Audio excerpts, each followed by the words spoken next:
আসসালামু আলাইকুম। আজকে আমরা জানব যে কোনো দোয়া কবুলের শর্ত।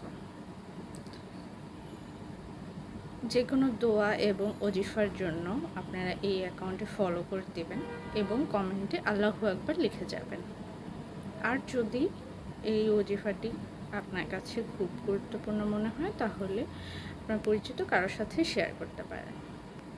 দিনের যে কোনো একটা নামাজের পরে ফজর, জোহর, আসর, মাগরিব এবং এশা যে কোনো একটি নামাজের পরে আগে পরে 11 বার দরুদ শরীফ পড়বেন এবং মাঝখানে 1100 বার ইয়া রাজ্জাকু ইয়া কারিমু পড়বেন।